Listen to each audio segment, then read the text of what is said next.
Hello there. This video is going to be more of a detailed video, kind of like a traditional lecture, and I will go into the details in the different topics.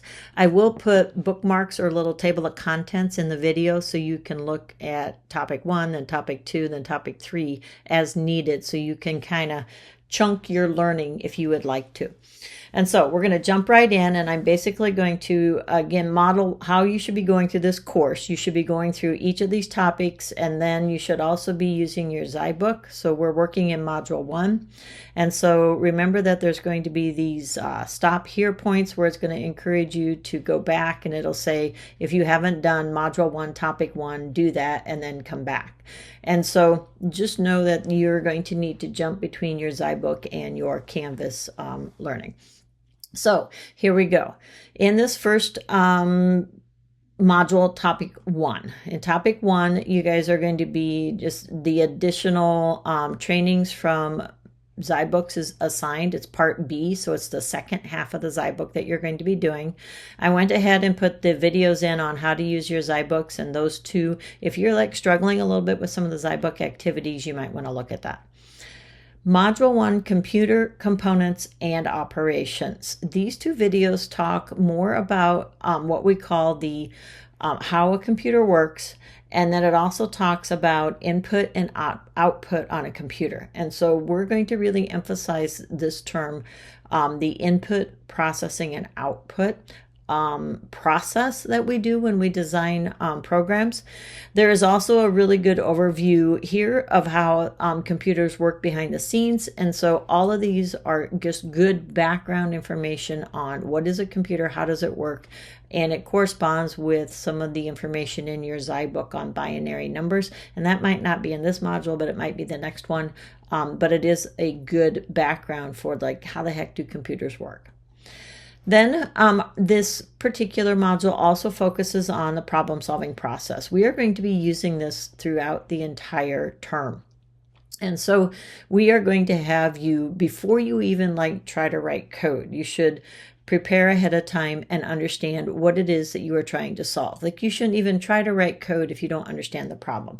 Many times we get a lot of students that like to hammer on the keyboard, but they don't have a focus or direction. And so we're really focusing in this particular course on designing the logic behind the scenes before you write your code. And so when you define and you prepare, you're deciding what is the problem, what are the possible solutions. Trying it is where you make your plan of action, and then the reflection is how did your results compare. So we're going to be coming back to this off and on throughout the semester. Defining your problem starts with what's called the IPO process. Preparing is creating pseudocode and designing your output screen and creating test data. This also models what you guys will need to do for your semester project. So always keep this in the back of your mind. Then you code a solution. You shouldn't code a solution or create a flowchart until you have steps 1 and 2 done. And then reflecting is, okay, what happened? What went wrong? What could I do better? And so an example is provided based upon this video and this particular code.org website. And so study this example and read through that, please. The next slide is on designing output and creating test data. That's part of our input processing output model. And so this is, again, part of plan your logic before you do your program and create test data before you code. If you create your test data after your code, chances are your test data actually could be flawed, and you're never going to find what we call logic errors in your programs.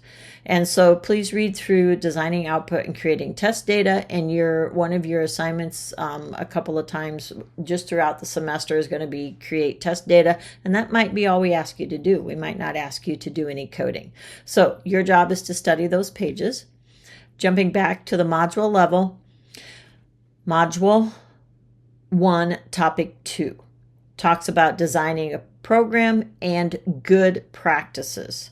So what does it mean to have good design practices? It means we want to reduce the code smell. You will hear designers talk about code smell. When they do a peer review, they're checking to see how smelly someone else's code is.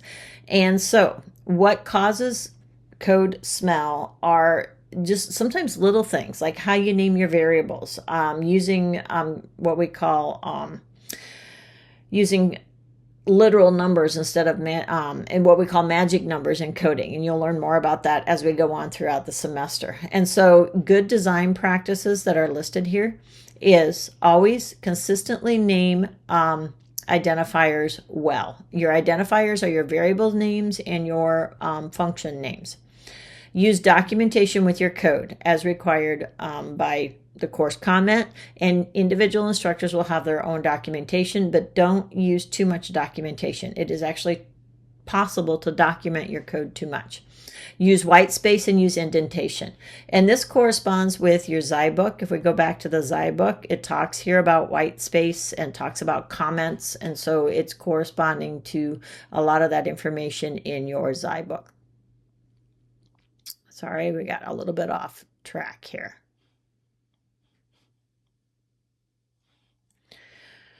When you name identifiers, there are certain rules for naming identifiers. And so you probably have learned by now that the Coral programming language is case sensitive, which means uppercase and lowercase makes a difference.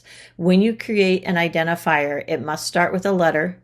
You can use letters and numbers. You can use an underscore. You cannot have a space. You cannot have special characters, and you may not use a reserved word. Every programming language has their set of reserved words.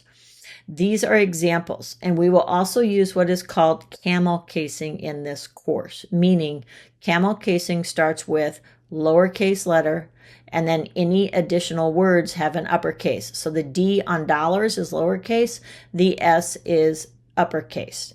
So that's an example of what we call camel casing. Is camel casing because it's kind of like humps on a camel. So the first letter is lowercase, other words are uppercased. Be descriptive. If you're naming what we call a constant, which we really haven't talked about yet, you will use all capitals to name constants. Avoid using identifiers that can be confusing. For example, if you have an O instead of the number 0, like sometimes it's better not to use 0 because it can be mistaken for the letter O. So if you have to use a number, be very careful about doing that. You will always add your course comment. Follow your instructor guidelines on that. The 2 forward slashes are used for individual comments in Coral, and later we will use that in Java. Right now, you're working in the Coral language, so these are your reserved words. These are words that you cannot use for identifiers. Continuing in topic 2, this is your course comment. This is what you should include in every single program that you do. And so when you use these forward slashes, the program does not compile that code. It just ignores it. And so that's a documentation thing and our course comment. Then we get introduced to data types and assignments. You have your individual lecture here, so I'm not going to go into this too much. Please reach out. There are some examples of the coding process and examples here, so make sure that you study this page and study the chart here. Topic 3 is going to be beginning your programming in the Coral simulator. And if I'm not mistaken, we're going to have some individual videos within this section. So when you get to topic 3 this week, there's going to be additional video support in here, but this is going to be very specific on using the Coral simulator. And there's also going to be the optional labs that we take a look at. When we talk about the optional labs, many times they are listed here in Coral. These labs here, which are optional, are really good in terms of like if you want some additional practice. So take advantage of them. Even though they say they're optional, please feel free to do them. Other thing here is that this is just a workspace. It isn't anything like there isn't an assignment there. It's just a workspace in case you want to come in and experiment. The difference between using the Coral workspace here and using the Coral simulator, and I think this is in some of the videos, is that the Coral simulator, if you go online and you just do Coral language and you use that simulator, it does not change your, it does not save your work. So if you get into the simulator here and you're experimenting on this site online, it will not save your work. So you have to be really careful about that. When you go to submit your code, some of your assignments will be automatically submitted in zyBooks, but some of them we will ask you to submit something in Canvas. And so when we ask you to submit something in Canvas, you will see this Canvas submission symbol. And then you can click the submit for grading. And I encourage you to do that because that keeps track. It lets me see your work. Like if you have a question, then us instructors can go in and check your work and kind of help you solve a problem. But here's some hints for success real quick. And then there's some additional video support here. So make sure you access the lab in your zyBook so you have the ability to save. I would create a folder for all of your work for this semester so you have it. You need to back up your work, and you do that by copying and pasting into a text document. So it shows you this in the videos, but you're going to copy and then you're going to paste this into a text document. This is how you will do a Canvas submission. And again, it's in some of the other videos, so I'm not going to spend a whole lot of time on it here. So a couple of things sometimes that happens when you are copying and pasting code back and forth is that the quotation marks if you copy it into a Word document, those quotation marks get actually coded differently. So then when you copy it back into Coral, it might not recognize it. So if you are having some issues with Coral and you have text on a screen and you are putting some type of a, name or my name or hello or whatever to the screen, if you've copied in some of those quotation marks and they come in and they kind of like are curly a little bit, you might not see it on this screen. You might have to actually delete those quotes and retype them in order to get that code to work. Okay. So those are just some general guidelines. This video will talk you through more. We will also many times ask you to do screenshots, which is why we had you practice creating a screenshot. And then many times we will ask you to do a video of your demonstration. And so this video is going to show you that you might submit two files. One is your Coral code. The other is an image of your execution. It might not be clear, but the execution window should only show the output results. We don't necessarily want your whole entire screen. So what that means is basically we want this half of the screen over here for your output results, because many times your code goes on onto several lines and several pages. And then when you try to get it all, it becomes very hard to read. So we only want this output screen over here on the right hand side. And I might be duplicating a little bit about what's in this video, but hopefully not. All right. Wrapping up. So that's practicing using Coral. And then you're going to have, so this particular assignment, you are going to go into the Coral. And so you can use the playground or you can use the online simulator. You're going to put in your course comment. And then you should make it easy to read. You're going to take a screenshot of your code and upload it. And then we also want you to make sure that you are naming your project last name _ Coral practice. If you do Coral practice _ last name, basically we want the file named with the assignment name and then like your last name. Or you could use your initials for me. All right. And then choose submit for grading. So this assignment is getting you practice in how to submit. That's your first assignment.